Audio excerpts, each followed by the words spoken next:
Good evening दोस्तों। आज हम पढ़ने जा रहे हैं नीति आयोग के बारे में। आखिर क्या हुआ था कि हमने योजना आयोग को हटा के नीति आयोग हमें लेके आना पड़ा।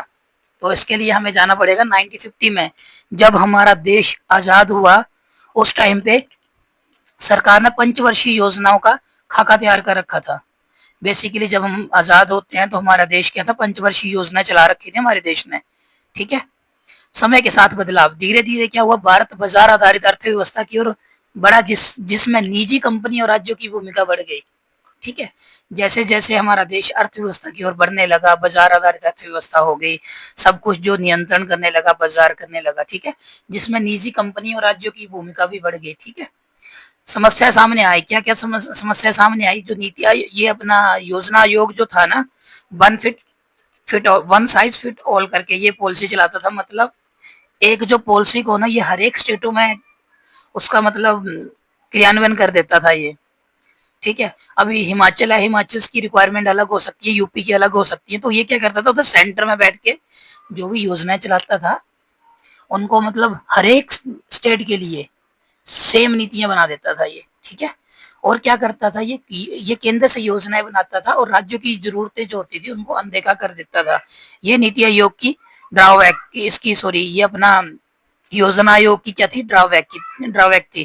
फिर क्या हुआ, नीति आयोग की स्थापना हुई 2015 में।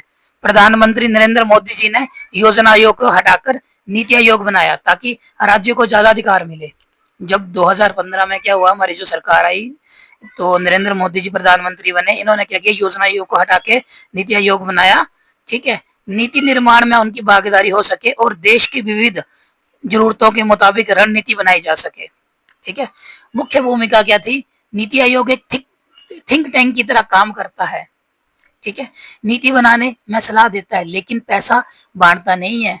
जो हमारा योजना आयोग था वो पैसा भी बांटता था, बट नीति आयोग क्या कर रहा है, थिंक टैंक की तरह काम कर रहा है। ये ओनली सलाह देता है, ना कि पैसा बांटता है। ठीक है। नीति आयोग की संरचना में क्या क्या होता है, अब हम ये पढ़ने जा रहे हैं। तो अध्यक्ष कौन होता है, प्रधानमंत्री ही नीति आयोग के प्रमुख होते हैं। ठीक है। उपाध्यक्ष कौन होता है, प्रधानमंत्री जिस व्यक्ति को चुन लेता है वही उपाध्यक्ष होता है। ठीक है। तो अध्यक्ष क्या आपने पढ़ा, प्रधानमंत्री होता है। और उपाध्यक्ष क्या पढ़ा, जो प्रधानमंत्री जिसको सिलेक्ट कर लेगा वही उपाध्यक्ष होगा। गवर्नर काउंसिल, गवर्निंग काउंसिलिंग में क्या होता है, काउंसिल में क्या होता है, सभी राज्यों के मुख्यमंत्री। ठीक है। दिल्ली और पौंडीचेरी के मुख्यमंत्री आते हैं क्योंकि वहां पे आपको पता है ना, विधानसभा है। बाकी केंद्र शासित प्रदेशों के उपराज्यपाल आते हैं। ठीक है। क्षेत्रीय परिषदें भी होती हैं, उसमें राज्य और केंद्र शासित क्षेत्रों के मुद्दे हल करने के लिए बैठक होती है, जिसमें क्या होते हैं, विशेषज्ञ बुलाए जाते हैं। ठीक है। अन्य प्रमुख सदस्य क्या होते हैं नीति आयोग में, बोलते चार जो होते हैं, फोर जो होते हैं पूर्णकालिक सदस्य हैं, मतलब फुल टाइम है ये जो चार हैं। ठीक है। फुल टाइम सदस्य हैं। दूसरा, आंशिक आंशिक कालिक सदस्य होते हैं, पार्ट टाइम होते हैं। ठीक है। जो प्रमुख संस्थानों से होते हैं। ओके। और केंद्रीय मंत्री, फोर केंद्रीय मंत्री होते हैं और दो कौन होते हैं, विशेष आमंत्रित सदस्य। ठीक है। एक सीईओ मुख्य अधिकारी होता है जो सचिव स्तर का होता है और प्रधानमंत्री द्वारा चुना जाता है। ठीक है। तो ये इसके बारे में हमने पढ़ा है। तो अभी इसके क्वेश्चन आएंगे। सबसे पहले मैं एक बार आपको फिर बता देता हूँ मोटा मोटा। नीति आयोग में आपने पढ़ा कि हमारा जब देश आजाद हुआ था तो उस टाइम पे क्या हमारी रिक्वायरमेंट थी, योजना आयोग था 1950 में, जो पिछले अध्याय में आपने पढ़ चुके हैं उसको। ठीक है। तो हमारा देश जब आजाद हुआ था हम पंचवर्षीय योजनाएं लेके आए। मगर कारण क्या था नीति आयोग को लाने का, क्योंकि 5 सालों तक आप क्या पॉलिसी लेके नहीं आओगे। ठीक है। और क्या करता था ये क्या करता, केंद्र में बैठ के राज्यों को क्या करता था, ये पैसा बांटता था। दूसरी बात क्या करता था ये, वन साइज फिट ऑल, मतलब ये सभी स्टेटों को मतलब इक्वल पैसा देता था। मतलब तुम्हारी जरूरत कुछ अलग हो सकती है यार, हमारा पहाड़ी राज्य, हमारी अलग से इश्यूज हो सकते हैं ना, है ना। तो जो यूपी है उसके अलग से इश्यूज हो सकते हैं, मगर सभी को एक तरह का पैसा बांटता था। इसका यही ड्रॉबैक था। ठीक है। नीति आयोग 2015, फिर प्रधानमंत्री श्री मोदी जी आए। उन्होंने क्या किया, बोला इन्हें योजना आयोग नहीं चलेगा, नीति आयोग लेके आ गए उन्होंने। ठीक है। ये क्या करता है, राज्य, इससे क्या फायदा क्या हुआ, राज्य को ज्यादा अधिकार मिलने लगे, नीति निर्माण में उनकी भागीदारी हो सके, देश की विविध जरूरतों के मुताबिक रणनीति जा सके। ठीक है। मुख्य भूमिका क्या है, ये थिंक टैंक है, मतलब सलाह देता है, पैसा नहीं बांटता। योजना आयोग पैसा बांटता था। ठीक है। नीति आयोग की संरचना में कौन होता है? प्रधानमंत्री नीति आयोग के प्रमुख होते हैं, ये आपके एग्जाम में पूछा जा चुका है, ठीक है। और उपाध्यक्ष में कौन होता है? जिसको प्रधानमंत्री चुन लेगा। गवर्निंग काउंसिल होती है, सभी राज्यों के मुख्यमंत्री, दिल्ली और पौंडीचेरी के भी मुख्यमंत्री होते हैं, बाकी केंद्र शासित प्रदेश यूनियन टेरिटरी की बात कर रहा है, वहां के उपराज्यपाल, ठीक है। तो क्षेत्रीय परिषदें क्या होती हैं कि राज्य और केंद्र शासित क्षेत्रों के मुद्दे हल करने के लिए बैठक, जिसमें विशेषज्ञ भी बुलाए जाते हैं। मतलब राज्य और केंद्र शासित प्रदेशों के क्या होते हैं, आपसी मुद्दे जो होते हैं, लड़ाई चल रही होती है, उसकी बैठक होती है, विशेषज्ञ आते हैं, ठीक है, उसके बारे में बोल रहा है। अन्य प्रमुख सदस्य क्या होते हैं इसमें, आपको याद करने का तरीका 442 ऐसे करके। 4 क्या होते हैं? फुल टाइम वाले होते हैं, ठीक है। 4 क्या होते हैं? केंद्रीय मंत्री होते हैं। 2 क्या होते हैं? पार्ट टाइम, ठीक है। और 2 क्या होते हैं? जो विशेष आमंत्रित सदस्य बुलाता है। और इसका सीईओ मुख्य अधिकारी कौन होता है? जो सचिव स्तर का होता है, प्रधानमंत्री द्वारा चुना जाता है। चलो क्वेश्चन आंसरिंग करते हैं।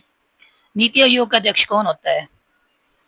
आंसर भी साथ लगा रखे हैं मैंने, राष्ट्रपति, प्रधानमंत्री, वित्त मंत्री, मुख्य न्यायाधीश। गलती से लग गए, ठीक है, प्रधानमंत्री होता है, ठीक है। नीति आयोग के पूर्णकालिक सदस्य कितनी, संख्या कितनी है? ठीक है, कितनी है? 4 है, ठीक है। गवर्निंग काउंसिल का मुख्य उद्देश्य क्या होता है? अभी पढ़ा ना, राज्यों की भागीदारी से नीति बनाना। नीति आयोग का सीईओ किसके द्वारा नियुक्त किया जाता है? प्रधानमंत्री के द्वारा। सीईओ की बात कर रहा है ये। नीति आयोग का प्रमुख कार्य क्या होता है? नीति बनाना और सलाह देना, ठीक है। ये आपका रिवीजन हो गया है, आप दोबारा से इसको पढ़ना हो जाएगा, ठीक है। ये आपकी एक्सप्लेनेशन भी है, इसमें क्या क्या है इसको आप पढ़ लेना, ये आपको पीछे करवा दिया है। और इसको अच्छे से देखना और अच्छे से वीडियो पॉज करके क्वेश्चन करना सॉर्ट आउट, ऐसे नहीं आगे चले जाओगे, नहीं तो समझ नहीं आएगा, ठीक है। अब भारतीय अर्थव्यवस्था के क्षेत्र चरणों वन व्याख्या, या इस एक्चुअली इसके प्रीवियस ईयर क्वेश्चन आए हुए हैं इसमें, ठीक है। अब बोल रहा कितने क्षेत्र हैं? 7 क्षेत्र हैं। प्राथमिक क्षेत्र, द्वितीय क्षेत्र, तृतीय क्षेत्र, चतुर्थ क्षेत्र, पंचमक क्षेत्र, संगठित क्षेत्र और असंगठित क्षेत्र। प्राथमिक क्षेत्र क्या होता है? प्राकृतिक संसाधनों से सीधे उत्पादन। प्राथमिक क्षेत्र में क्या आता है? कृषि, ठीक है, पशुपालन, मत्स्य पालन, ये सारे क्या होते हैं? प्राकृतिक संसाधन।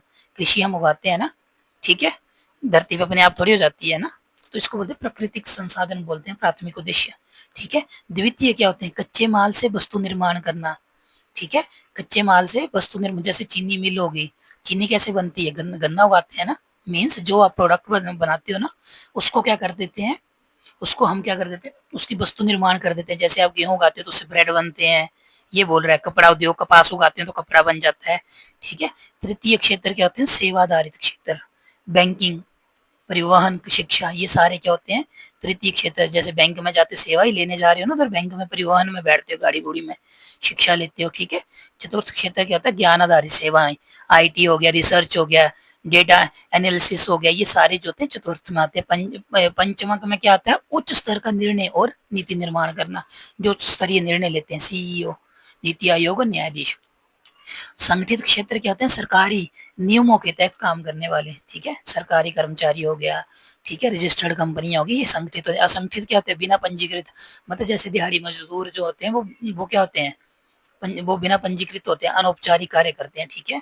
तो आपने क्या पढ़ा? प्राथमिक क्षेत्र में क्या करा? पढ़ने का तरीका क्या था? आपने कृषि करते हैं, उसको बोलते हैं प्राथमिक।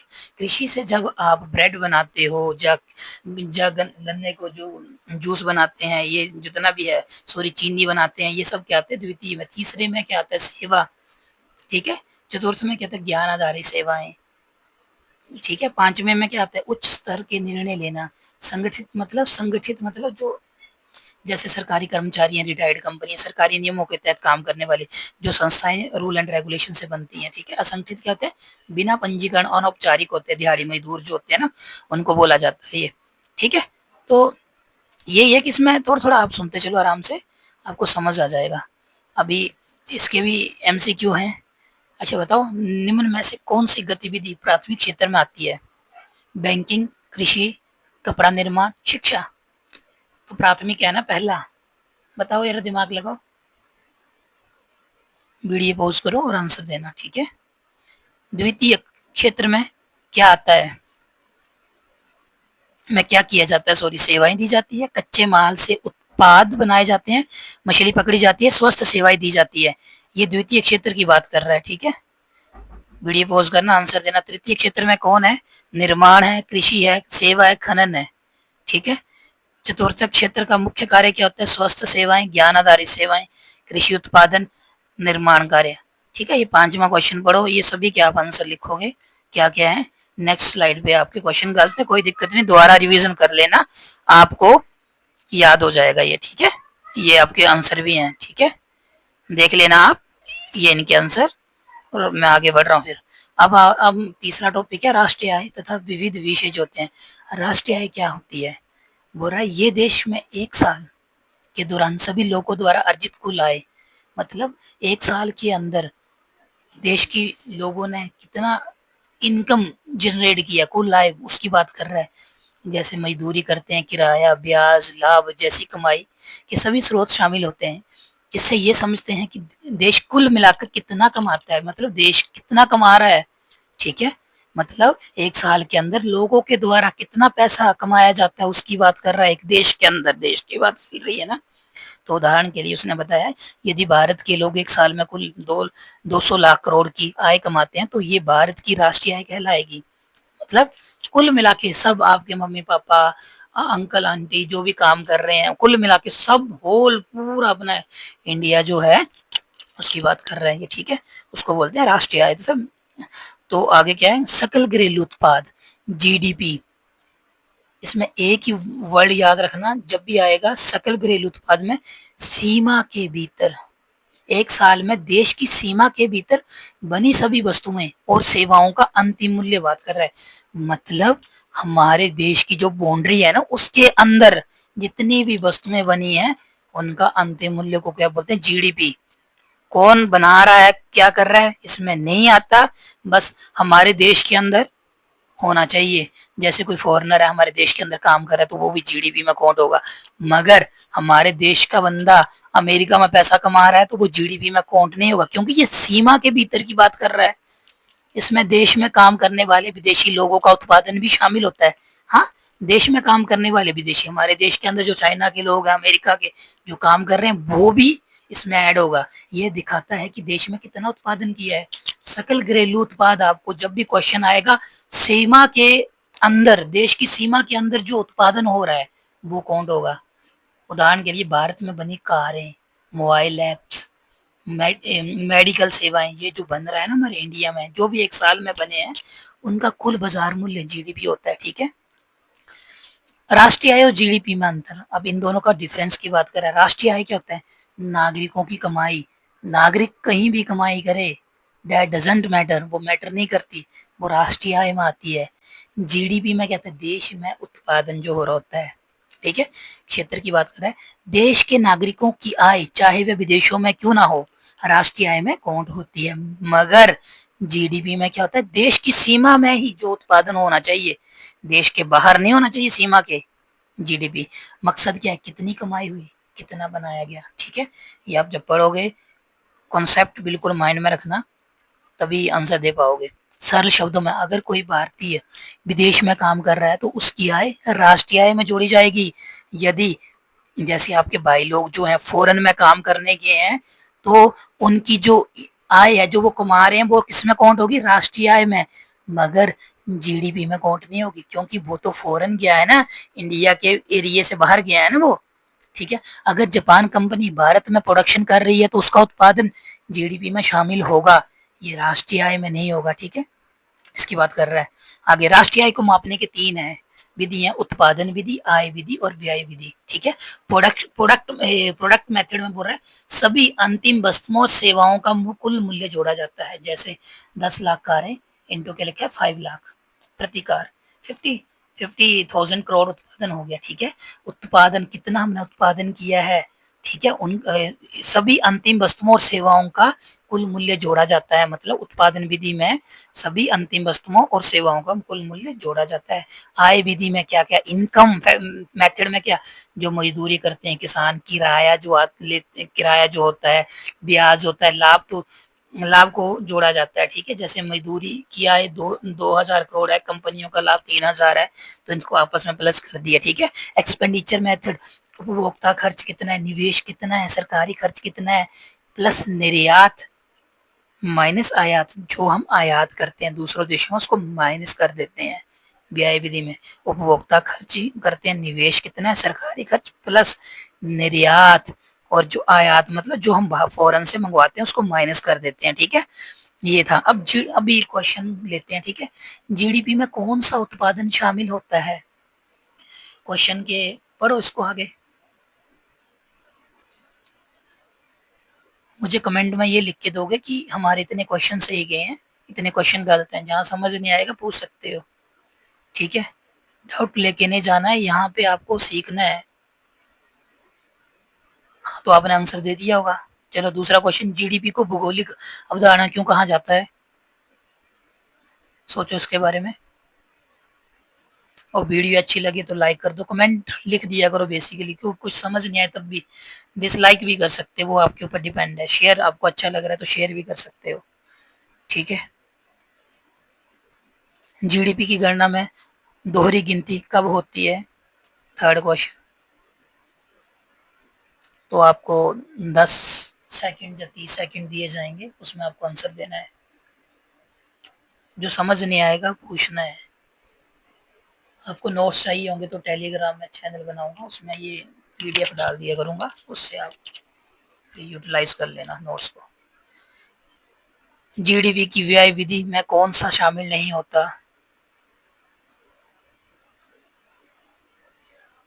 बस एक चीज याद रखना, जीडीपी की बात आ रही है मतलब काम कहाँ होना चाहिए?